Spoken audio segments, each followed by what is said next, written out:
같이 읽어보시죠. 22절부터 27절까지 있는 말씀 다 찾으셨죠? 읽어봅니다. 시작. 벨릭스가 이 도에 관한 것을 자세히 아는 고로 연기하여 이르되 천부장 루시아가 내려오거든 너희 이를 척결하리라 하고 백부장에게 명하여 바울을 지키되 자유를 주고 그의 친구들이 그를 돌아보아 주는 것을 금하지 말라 하니라. 수일 후에 벨릭스가 그 아내 유대 여자 드루실라와 함께 와서 바울을 불러 그리스도 예수 믿는 도를 듣거늘 바울이 의와 절제와 장차오는 심판을 강론하니 벨릭스가 두려워하여 대답하되 지금은 가라 내가 틈이 있으면 너를 부리라 하고 동시에 또 바울에게서 돈을 받을까 바라는 거로 더 자주 불러 같이 이야기를 하더라.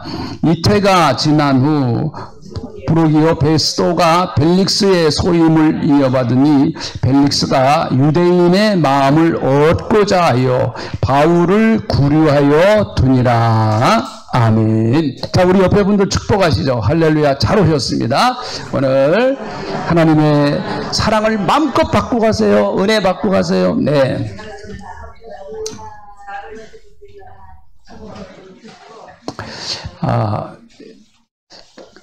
그 상상을 하건대, 뭐 저는 아직 가보지 못했으니까 우리가 다 앞으로 갈 건데, 이제 천국에 가면은 제일 많이 하는 말이 할렐루야, 그 말을 제일 많이 할 것 같아요. 그러겠죠? 할렐루야, 같이 한번 해보시죠. 시작. 할렐루야. 네. 너무 반가운 얼굴도 많을 것이고, 또 보고 싶었던 얼굴도 많을 것이고, 그렇기 때문에 할렐루야 하면서 그렇게 서로가 감사하면서 그런 일들이 매일같이 일어날 것이 아닐까, 그렇게 한번 상상을 해봅니다. 그런데 반대로 지옥은 어떨까? 지옥은 뭐 우리는 갈 일이 없습니다. 그러나 이제 이것도 한번 상상을 해보는 거예요. 지옥 가면 사람들이 껄 그런다고 합니다. 뭐 어느 책에 보니까 그렇더라고요. 껄. 그러니까 왜 그런가 자세히 들어보니까 아유 그때 예수 믿을 걸, 그때 교회 나갈 걸, 그때 내가 그래도 그 친구 말 듣고 신앙생활 할 걸, 자꾸 이 껄껄하는 소리가 많이 들릴 것이다. 뭐 실제적으로 그런지 아닌지는 모르겠습니다만은 그냥 그것도 상상으로 하는 얘기겠죠. 근데 상당히 또 뭐 전혀 엉뚱한 얘기 같지는 않아요. 여러분, 사람은 누구나 다 후회를 합니다. 어떤 사람도 자기 인생에 대하여 나는 후회할 것이 하나도 없습니다. 뭐 그런 인생은 없겠죠. 저도 역시 마찬가지고 아마 여러분들도 사실은 후회를 하는 때가 상당히 많이 있습니다. 그러나 여러분, 결국은 성공하는 사람들은 그 후회한 것을 극복해서 다음번에 올 때는 될 수 있으면 그런 시행착오를 극복하고 또 다음번에 그런 환경을 만나면 똑같은 실수를 그래도 하지 않을 때 그래도 성공하지 않겠는가. 그래서 그런 말이 있잖아요. 한 번 속는 건 속이는 사람이 잘못이지만 두 번, 세 번 속는 것은 누구 잘못이라고요? 속는 사람이 잘못이라는 거예요. 속는 사람이. 네. 그 말도 또 일리가 있습니다. 여러분, 하나님께서는 우리에게 축복을 주시는데, 여러분 보세요. 하나님이 주시는 축복은요, 하늘에서 막 무슨 소낙비 내리듯이 그냥 금은보화를 갖다가 부어주시는 그런 축복은 없죠. 그런 일들은 없습니다. 그런데 하나님이 주시는 축복은 대부분 보면 우리가 인생을 살아가는데 축복받을 수 있는 기회를 주십니다. 기회를 주세요. 그래서 그 기회를 잘 선용하고 그 기회를 놓치지 아니하고 정말 믿음 안에서 그 기회를 잘 활용하면 하나님께서 그 기회라고 하는 통로를 통해서 우리에게 복을 주시더라고요. 여태까지 여러분 인생을 이렇게 뒤돌아보시면 하나님께서 여러분에게 좋은 기회를 분명히 주셨을 거예요. 그렇죠? 뭐 저도 보니까 그렇더라고요. 그때 참 좋은 기회였는데, 그런 생각이 들어요. 이것은 과거에만 그런 것이 아니고 하나님께서 앞으로도 여러분들에게 기회라고 하는 축복을 분명히 주실 줄로 믿습니다. 그 기회라고 하는 축복을 주실 때 그 기회를 놓치지 말고 그 기회를 잘 선용할 수 있는 그런 믿음의 사람만 된다고 하면 우리의 인생은 아직도 끝나지 않았다. 내 인생 아직도 끝나지 않았다. 한번 해보시죠. 시작. 내 인생 아직도 끝나지 않았다. 할렐루야. 네, 그렇습니다. 저도 마찬가지고 여러분도 마찬가지입니다.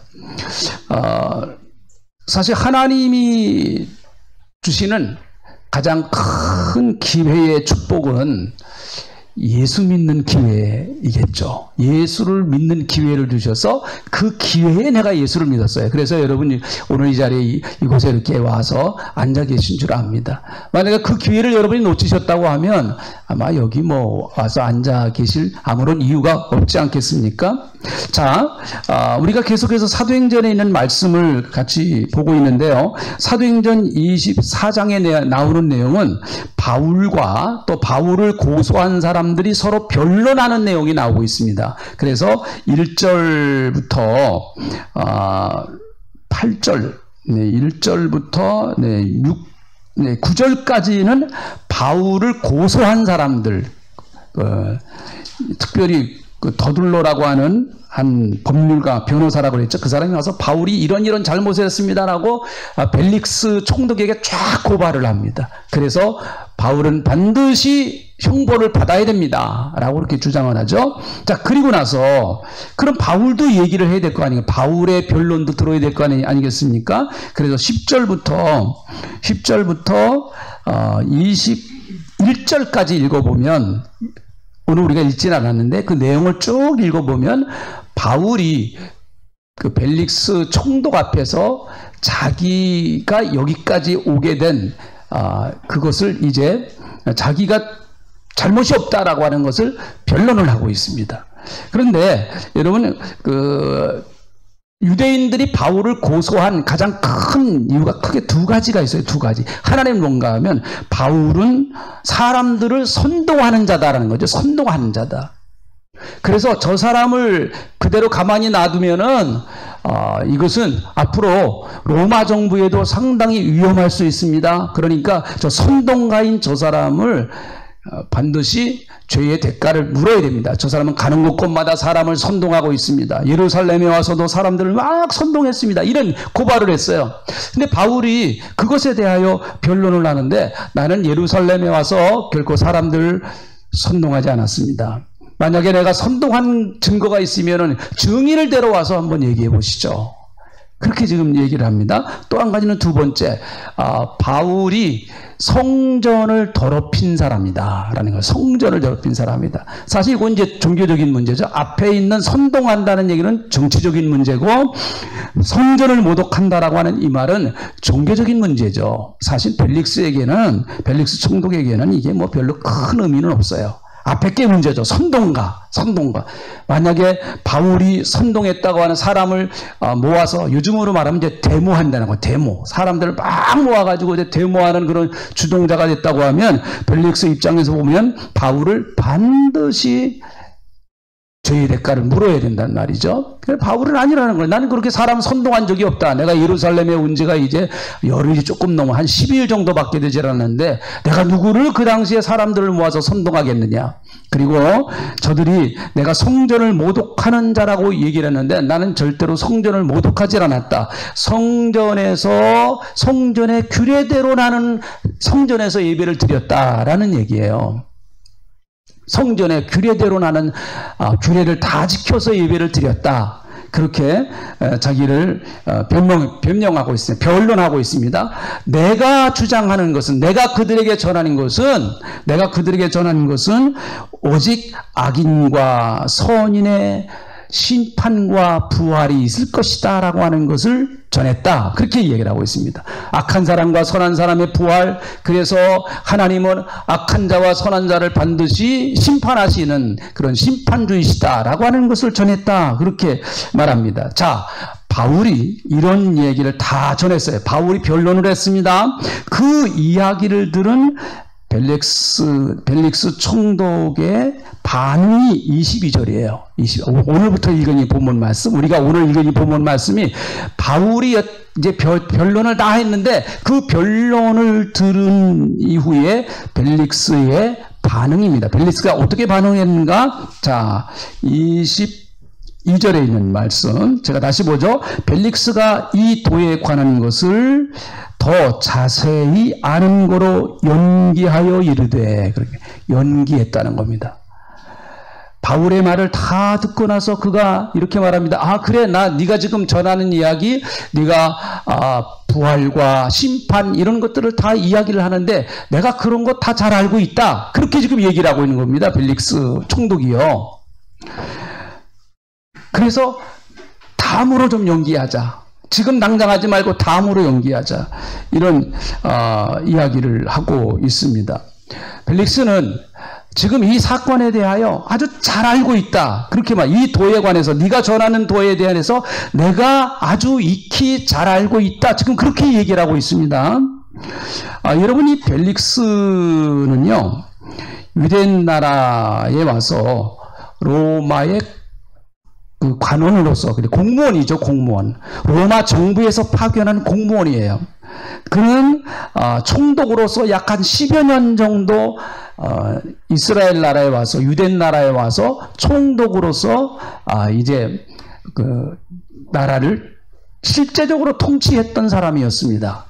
여러분, 옛날에 우리나라가 일제 36년 다스림 받았지 않습니까? 일본 사람들이 총독부가 한국에 조선 땅에 들어와가고, 총독부에, 여러분, 총독부가 사실은 우리 조선을 다 지배했죠. 마찬가지예요, 이게. 벨릭스 총독은 로마에서 파견한 이스라엘 나라를, 유대 나라를 실질적으로 와서 다스리는 그런 사람이었단 말이죠.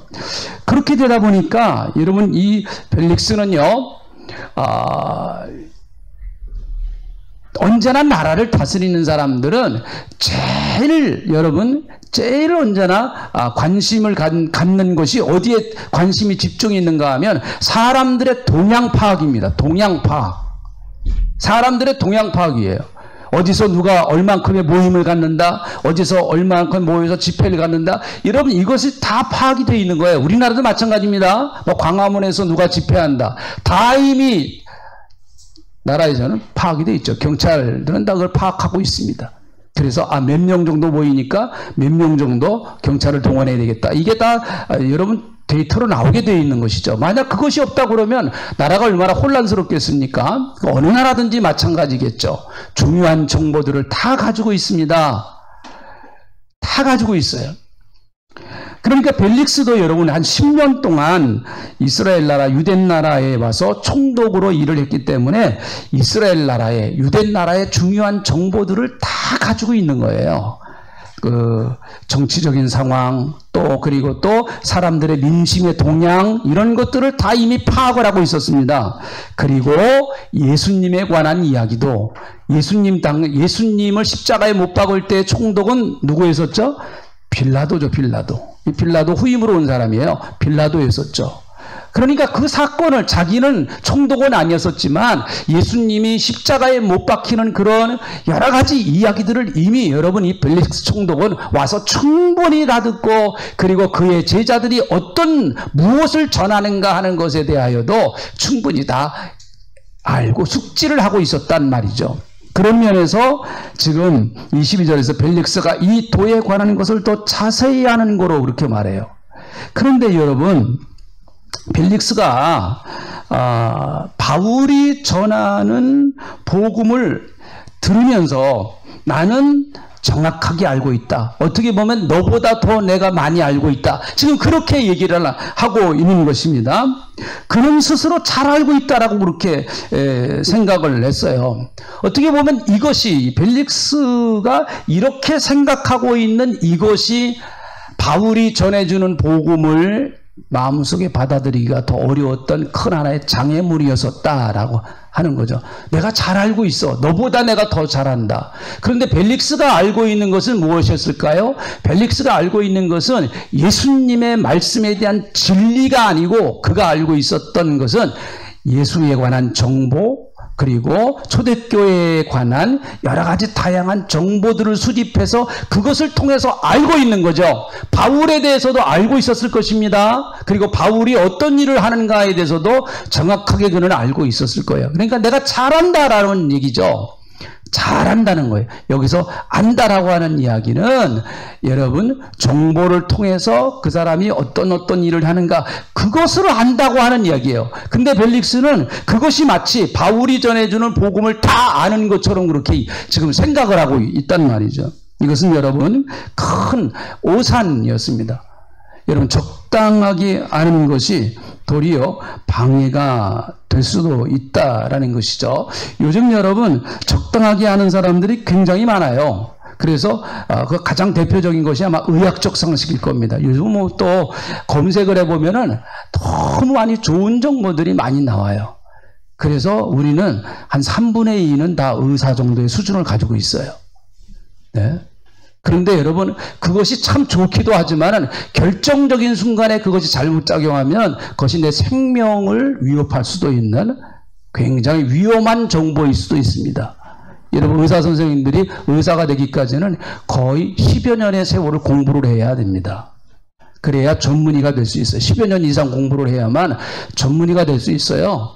그 인턴 과정, 레지던트 과정에 의사들 여러분 군기도 세다 그러지 않습니까? 뭐 욕 먹고 전문의 자기보다 선배들한테 욕 구사리 먹고 말이죠. 그러면서 다 공부해서 여러분 그 자격증 딴 사람들 아닙니까? 그러니까 공자 앞에 뭐 하지 말라고요? 문자 쓰지 말래요. 전문가 앞에는 그 전문가에 대한 분야, 전문가 앞에는 그 전문적인 분야는 그분의 말을 들어야 돼요. 의사 앞에 가가지고 조금 아는 척하면 의사들이 대부분 다 싫어합니다. 그럼 당신 가서 알아서 하시오. 그래. 다 싫어해. 그래, 그것이 좋을 수도 있지만은 여러분, 잘못 그것이 이건 생명을 다루는 일이기 때문에 그렇습니다. 생명을 다루는 일이니까 잘못 그것이 적용이 되면 내 생명이 왔다 갔다 할 수도 있는 그런 것이죠. 그래서 의사 선생님들의 말을 들어야 돼요. 내가 아파서 병원 찾아가면 의사 선생님의 말을 듣는 것이 지혜로운 거 아니겠습니까? 이런 어떤 사람이 비행기에 대한 지식을 알고 그리고 또 정말 경비행기를 몇 번 좀 몰아봤다고 해서 여객기를 타고 기장님 내가 운전할게요. 나 비행기에 대해서 잘 압니다. 이건 죽을 일입니다. 죽을 일이에요. 만약에 그 사람이 만약에 여러분 여객기를 운전한다고 하면 그 여객기는 추락할 확률이 많은 것이죠. 여기 나오는 벨릭스는 복음에 대해서 적당히는 알았던 것 같아요. 그리고 예수 믿는 사람들이 어떤 사람인가에 대해서는 적당하게 그렇게 어느 정도 상당히 좀 알고 있었던 것 같습니다. 그래서 이 사람이 어떻게 보면 복음을 받아들이는데 큰 그것이 또 장애물이 되어버리고 말았어요. 저와 여러분도 마찬가지입니다. 잘못하면은요, 우리가 교회 다닌 연조 때문에 또 신앙의 연조 때문에 그리고 또 여러분 교회에서 맡고 있는 어떤 직분 때문에 내가 은혜 받는데 도리어 그것이 마이너스가 될 수도 있다라는 것이죠. 잘 우리가 기억을 해야 됩니다. 제가 중국에서 이제 신학생들을 가르치는데 그 30대 정도 젊은 그 청년이었어요.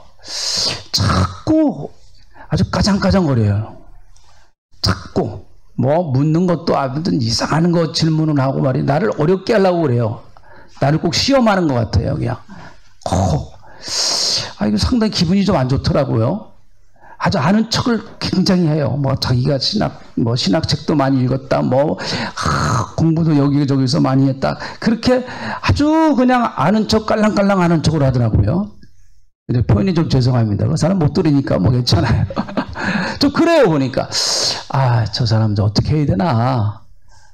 그래서 거기 가서 그 사람한테 내가 화낼 필요는 없고 그래서 그렇게 이제 어쨌든 공부하는 과정을 그 사람도 마쳤어요. 그래서 난 그 사람에 대해서 크게 좀 기대도 안 하고 그래, 아이고, 나가서 고생 좀 해라. 그렇게 하고 이제 헤어졌는데, 그 전도사가 한국에 공부를 하러 왔어요. 한국에 어떻게 길이 열려서 한국에 신학 공부를 하러 왔습니다.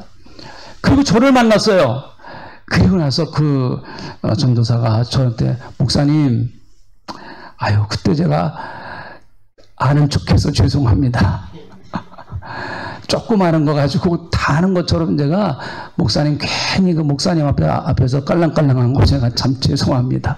하면서 저한테 그렇게 진지하게 사과를 하더라고요. 그 과정 속에서 저하고 이제 그 만나는 한 몇 년 상당히 시간이 걸려서 만났는데, 그 과정 속에서 이 전도사님이 여러 가지 많은 그 어려움도 당하고 또 자기가 나가서 뭐 개척도 해보고, 근데 잘 되나요? 그게 이 지식이나 뭐 어떤 실력을 가지고 여러분 목회가 되나요? 그거 갖고만 되질 않거든요. 그러니까 여러 가지 한계를 느끼고 자기 자신의 부족함을 깨달았나 봐요. 깨달았나 봐요. 그래서 목사님 그때 제가 너무 죄송했습니다. 그러면서 지금 저한테 배운 신학생 가운데 저를 제일 따르고요, 제일 위하는 신학생이 됐어요. 그 목회자가 됐습니다. 목사 안수 받았는데요, 아주 기도도 많이 하고 참 열정적으로 목회를 합니다. 참 너무 감사하죠. 그렇게 변화된 것이 참 감사한데요. 여러분, 이 벨릭스가 알고 있었던 것은 아까 얘기했던 것처럼 정치인으로서 정치인의 입장에서 기독교가 무엇인가에 대해서 알고 있는 겁니다. 유대교와 기독교가 왜 갈등을 하고 있는 것인지 사도 바울에 대한 정보 상당 부분 그는 알고 있었습니다. 그러니까 참 이게 적당히 아는 것이 사람을 더 교만하게 만들 수 있어요. 적당히 아는 것이. 교회에 대하여 많은 것을 알고 있다라고 그렇게 이야기를 합니다. 전도해 보세요. 전도해 보시면 이런 거 대번할 수 있어요. 교회에 다니다가 이런저런 이유로 낙심하고 다시 세상으로 나간 사람들 전도해 보면 그 사람들이 전도하기 찌 어려워요.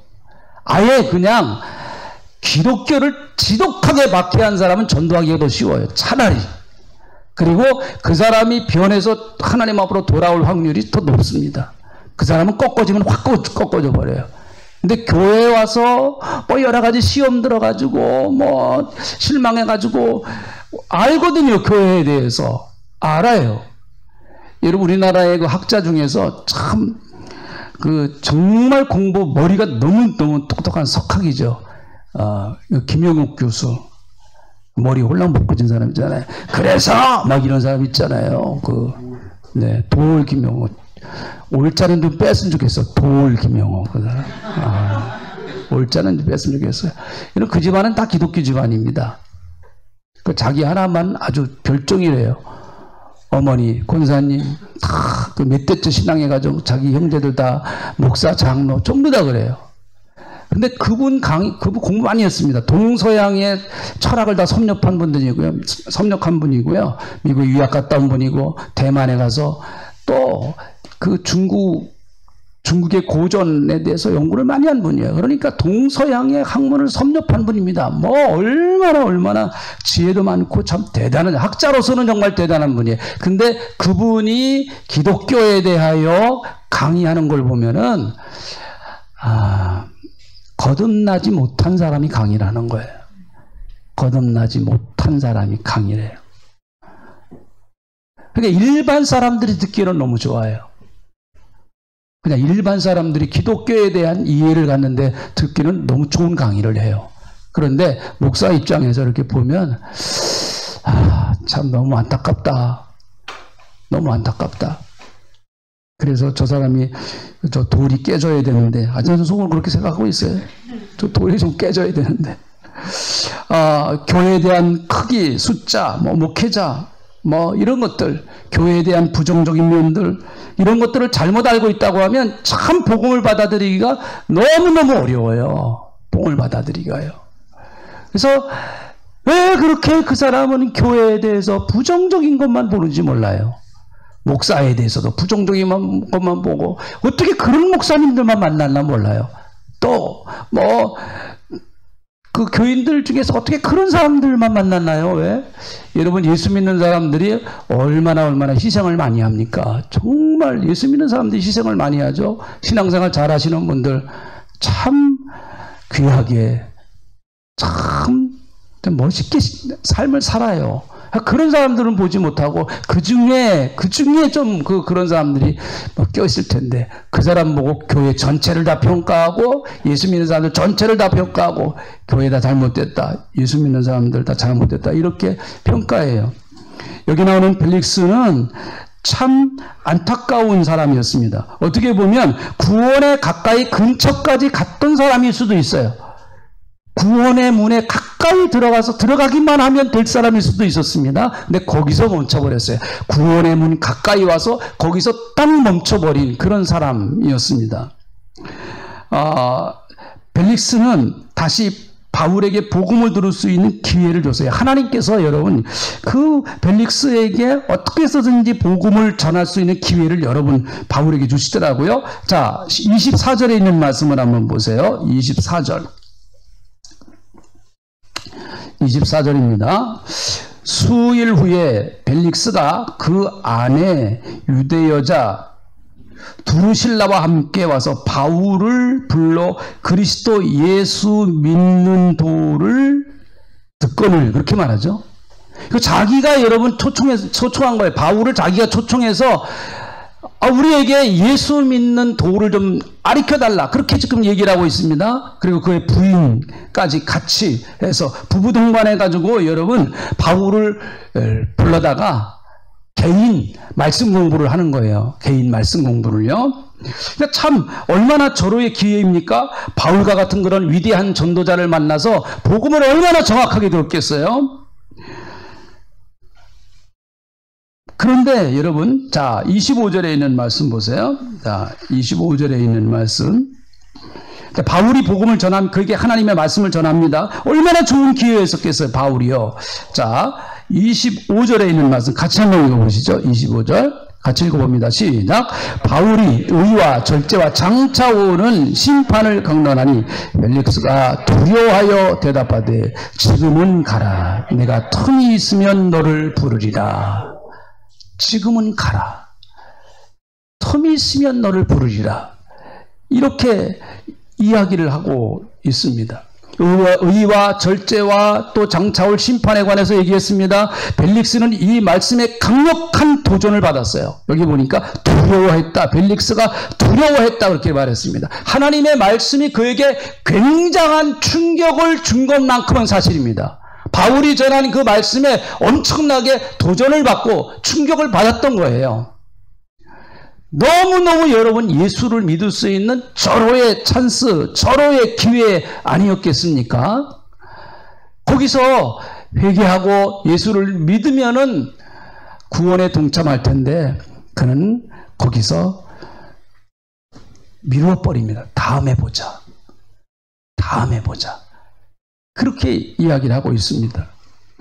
이런 벨릭스와 이 두루실라의 가정사를 보면은요, 참 여러 가지 복잡한 가정입니다. 이 벨릭스는요, 벨릭스 총독은 원래 노예 출신이었다고 합니다. 그런데 하여튼 어떤 우여곡절 또 정치적인 상황에 의해서 그가 노예에서 해방이 됐어요. 노예에서 자유함을 받았습니다. 그의 형 덕분이라고 그러는데, 어쨌든 그 두 형제가 굉장히 인간적으로 보면 아주 유능한 사람들이었습니다.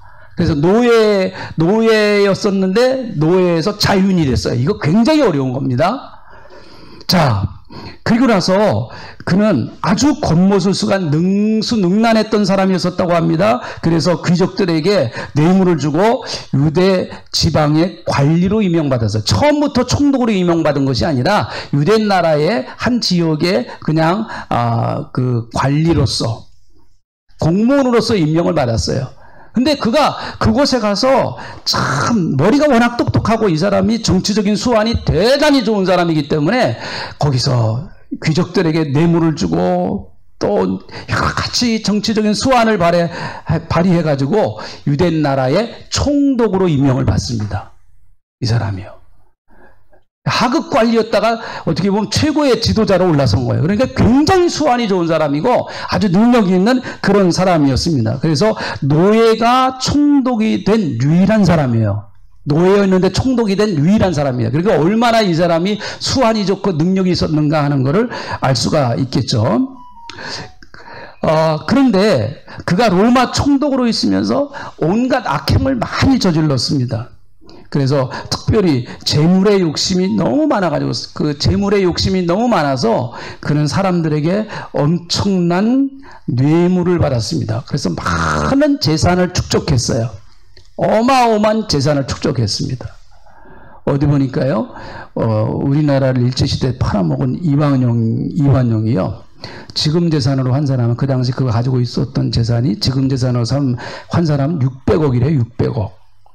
600억의 재산을 갖고 있었대요. 그리고 땅은 여의도 땅에 뭐 5배인가? 그런 땅을 가지고 있었대요. 부러워요? 네. 근데 그의 후손들이 그의 무덤을 다 파셔버렸어요. 그 무덤 없습니다, 지금. 이완용 무덤이요. 있으면 난리가 나죠. 그거 뭐 버티겠어요, 그거. 다 무덤 파헤쳐버렸습니다. 후손들이요. 어쨌든 이 벨릭스는 굉장한 능력이 있었던 사람이었습니다. 그래서 여러분 총독이 된 이후에 아주 폭정을 일삼는 그런 사람이었습니다. 자기에게 위협이 될 만한 사람들은 가차없이 죽이고 암살까지 하기도 하고요. 수많은 사람들, 그래서 수천 명의 유대인들을 그는 죽인 그런 사람이었습니다. 특별히 유대인들이 존경하는 랍비라든지 제사장들도 예외 없이 가차없이 자기의 뜻에 반하면은 여지없이 죽여버리는 아주 잔인한 사람이었습니다. 그는 그의 가정사를 보면은요, 그는 3번 결혼한 사람이었어. 3번. 그러니까 첫 번째 부인은 누구인지 잘 몰라요. 안 나와요. 그 역사적인 기록이 없습니다. 근데 두 번째 부인이 누군가 하면 그 유명한 클레오파트라의 손녀예요. 손녀였습니다. 손녀와 결혼을 했어요. 그러니까 이 사람이 얼마나 정치적인 수완이 좋았는가 하는 걸 알 수가 있겠죠. 클레오파트라 누군지 아세요? 아신다고 그래요. 그럼 돼요. 뭐 그거 몰라도 뭐 처음 가는데 아무 지장이 없으니까. 근데 여러분, 클레오파트라는 서양의 미인이죠. 동양의 미인은 양귀비고 서양의 미인을 대표하는 대단한 미인이었습니다. 어쨌든 그의 그 손녀였었다고 합니다. 그 정도의 사람과 여러분 결혼할 수 있다고 하는 것은 대단한 그의 어떤 수완 때문에 그런 것 아니겠습니까? 그리고 3번째 부인을 유대인 나라에 와서 맞이했는데 바로 그 3번째 부인이 오늘 이 본문 말씀에 나오는 24절에 나오는 유대 여자 두루실라예요. 그러니까 이 두루실라는 벨릭스의 3번째 부인이에요. 3번째 부인. 그런데 여러분, 이 두루실라는요, 아그리빠 1세의 막내딸이었습니다. 근데 이 두루실라가 아주 미모가 절세 미인이었었다고 해요. 미모가 아주 뛰어났었다고 합니다.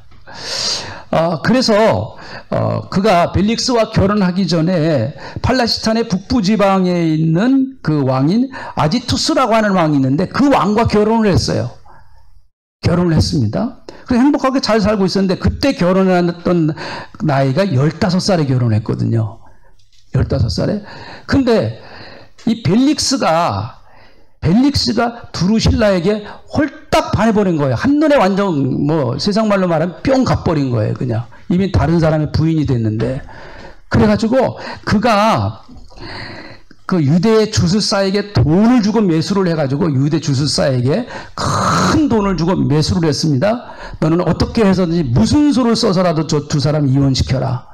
그래서 이 주술사가요, 아지투스 황제에게 접근해서 어쨌든 그의 신임을 얻습니다. 신임을 얻은 이후에 이 주술사거든요. 마술사, 주술사, 점술사, 요즘 말하는 무당, 뭐 점치는 사람, 그런 사람 말합니다. 은근슬쩍 그 왕에게 두루실라는 애군이 낀 여자입니다. 저 여자하고 오래 살면 나라가 망합니다. 저 여자하고 오래 살면 왕이 편하게 죽을 수가 없습니다. 큰 재난을 당할 수 있고 왕의 생애에도 엄청난 어려움을 당할 수 있습니다. 될 수 있으면 멀리 하십시오 하면서 시작해서 결국 이혼을 시켰어요. 이혼이 되자마자 벨릭스가 그와 함께 세 번째 결혼을 했어요. 세 번째. 자, 그런 상황에서 바울이 복음을 전했는데 무슨 말씀을 전했는가 하면 2절에 있는 말씀 보세요. 2절에 있는 말씀. 자, 바울이 전한 복음의 내용이에요. 자, 두루실라가 그때 이제 결혼했는데 그때 나이가 18세였습니다. 두 번째 결혼한 나이가 18세였고 벨릭스가 그 당시에 나이가 60세였어요. 60세. 이 벨릭스 총독이 세 번째 결혼할 때 60세에 결혼을 했습니다. 18세 그 어린, 어떻게 보면 요즘은 뭐 어린 소녀죠, 소녀. 예. 자, 그런 상황 가운데서 이 두루실라는 유대인이었기 때문에 특별히 바울이 전한 복음에 대해서 굉장한 관심을 가졌던 것 같아요. 또 자기의 삶을 보니까 기구한 운명 아닙니까? 미인방명이라고 참 기구한 운명이에요. 그래서 마음에 상처도 있고 마음에 낙심도 되고 하는 여러 가지 복잡한 그런 마음이 있었을 것 같아요. 바울이 전해주는 복음을 어렴풋이 그도 들었을 것 같아요. 기독교에 대해서 들었을 것 같아요. 그래서 자기 남편에게 이야기를 해서 여보, 우리 바울을 불러다가 바울 저 사람 불러다가 한번 우리 진지하게 저 사람이 무엇을 전하는가 한번 들어보시죠 해서 사실은 이 자리가 마련된 거예요. 벨릭스는 전혀 그런 마음이 없었는데 자기 부인이 자꾸 그러자고 하니까 어쩔 수 없어서 바울을 초청해서 이제 복음을 듣게 되죠. 자, 24절 바울이 그들에게 말을 합니다. 25절. 자, 25절. 같이 읽어보시죠. 자, 25절. 아까 읽었는데 다시 한번 읽어봅니다. 같이 읽어보죠. 시작. 바울이 의와 절제와 장차오는 심판을 강론하니 벨릭스가 두려워하여 대답하되 지금은 가라. 내가 틈이 있으면 너를 부르리라. 네. 이 바울이 전해주는 복음의 메시지는 의와 절제에 관한 것이었고 장차올 심판에 관한 것이었습니다. 이 메시지를 들은, 이 말씀을 들은 이 벨릭스는 굉장한 마음의 찔림을 받았던 것 같아요. 왜 그런가 하면 자기의 형편을 너무나 적나라하게 바울이 파헤쳐 버렸기 때문에 그렇습니다. 하나님은 의로우신 분이십니다.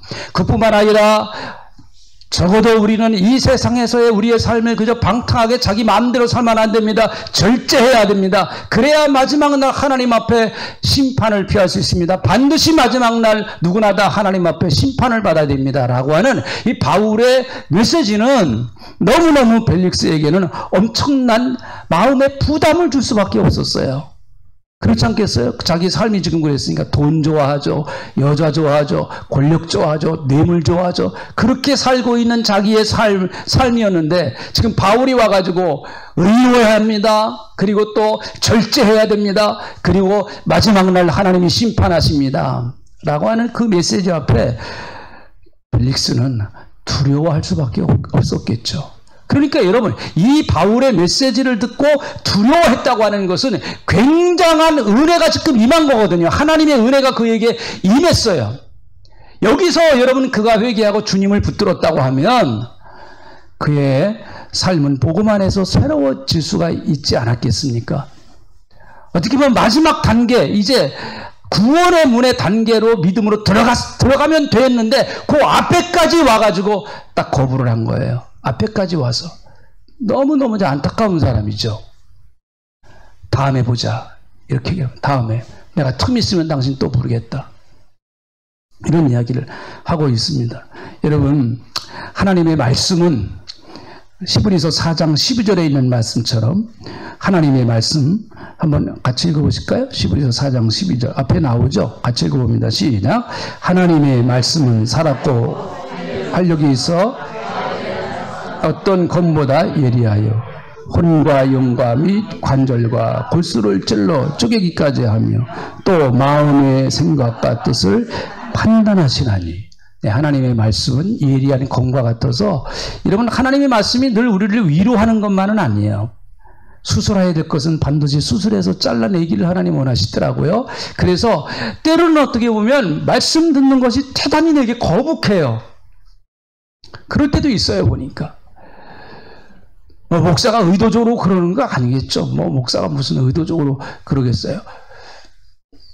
근데 그날따라 여러분 하나님의 말씀이 내게 비수처럼 꽂히는 거예요. 그냥 막 내 심장을 도려내는 것 같은 그런 말씀이 임할 때도 있습니다. 좀 어떻게 보면 하나님이 그만큼 관심을 가지고 계시다라고 하는 것이겠죠. 그 사람의 영혼을 하나님이 어떻게 해서든지 새롭게 하고 싶으신 그 강력한 하나님의 의지가 담겨져 있는 것 아니겠습니까?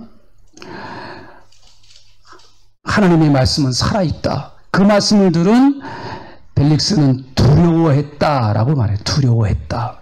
그런데 메시지 성경을 보면, 요즘 피터슨이 쓴 메시지 성경을 보면은요, 이 두려움을 어떻게 그 성경에 이렇게 얘기를 했는가 하면, 한번 들어보세요. 이렇게 얘기를 했습니다.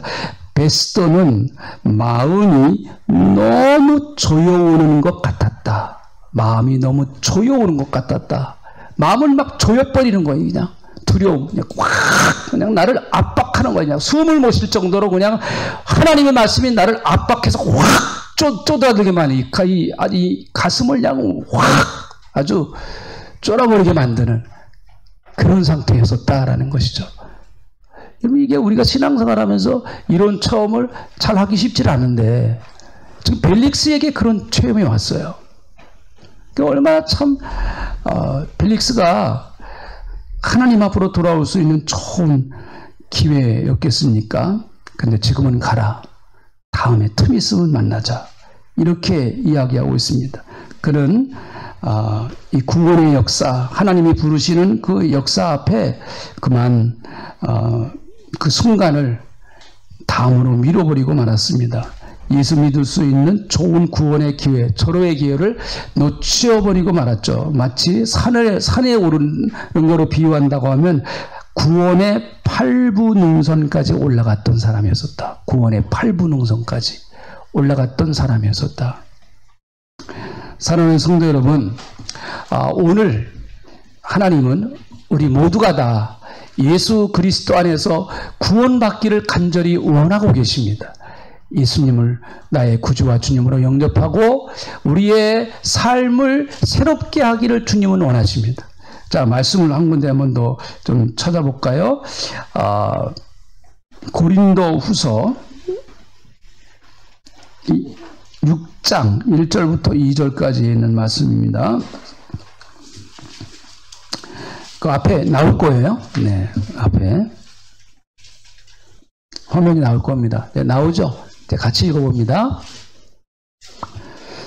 6장 1절부터 2절, 2절까지입니다. 1절, 2절만 보겠습니다. 자, 이제 같이 찾아보시죠. 같이 읽어봅니다. 시작. 우리가 하나님과 함께 일하는 자로서 너희를 권하노니 하나님의 은혜를 헛되이 받지 말라. 이르시되 내가 은혜 베풀 때에 너희에게 듣고 구원의 날이 너를 도왔도다 하셨으니 보라 지금은 은혜 받을 만한 때요. 보라 지금은 구원의 날이로다. 이렇게. 언제가 구원의 날이라고 했습니까? 보라 지금이라는 거예요. 지금 구원의 날이다. 지금 은혜 받을 때다. 그렇게 말씀하고 있습니다. 사랑하는 성도들은 절대로 은혜 받고 구원 받고 여러분 영적인 일을 뒤로 절대로 미루지 마세요. 복음 전하는 일, 내가 누구인가에게 복음을 전해야 된다고 하는 강한 여러분 내게 압박감이 올 때 그냥 말해버리세요. 그 사람이 그걸 듣든 말든 그냥 말해버리세요. 괜찮아요. 하나님이 책임지십니다. 뒤로 미루지 마세요. 뒤로 미루지 마세요. 절대로. 하나님께서 분명히 무슨 뜻이 있으시기 때문에 오늘 하나님이 역사하시려고 원하시기 때문에 여러분 그런 감동을 우리에게 주신다고 봐요. 그래서 하나님이 우리 마음속에 주시는 감동을 절대로 여러분 뒤로 미루지 마시고 그 감동을 그날 한번 그 순간 그때부터 여러분 순종해 보시기 바랍니다. 저는 우리 교회 성도님들이 다 예수 믿고 구원받아서 천국 가기를 간절히 원합니다. 자, 아멘 하시죠? 아멘. 네. 그리고 또 우리 교회 성도님들이 적어도 하늘나라 갈 때까지는 적어도 최소한 하늘나라 갈 때까지는 성경을 한 번 읽고 갔으면 좋겠다. 그런데 성경을 읽는데 제일 방해되는 게 뭐냐? 내일 읽지 뭐 그거예요. 언제 읽자고요? 네, 그게 제일 방해되는 거예요. 그냥 오늘부터 읽어버리세요. 그냥. 네, 그러면 되는 거예요. 오늘부터 그냥 읽어버리세요. 아멘 좀 해봐요. 아멘. 네. 평생 내일 읽지 뭐. 다이어트 언제부터 한다고요? 네. 똑같아요. 똑같아. 네. 꼭 미루지 마시고요. 기도 오늘부터 하시고요. 전도 오늘부터 하시고요. 예배 오늘부터 드리시고요. 말씀 오늘부터 읽으시고요. 보라 지금은 은혜 받을 만한 때요. 보라 지금은 구원의 날이로다. 뒤로 미루지 마시고 하나님이 오늘 주시고자 하시는 놀라운 은혜, 그 은혜를 꼭 여러분의 것으로 삼는 역사가 있으시기를 주님의 이름으로 축원합니다. 기도하겠습니다.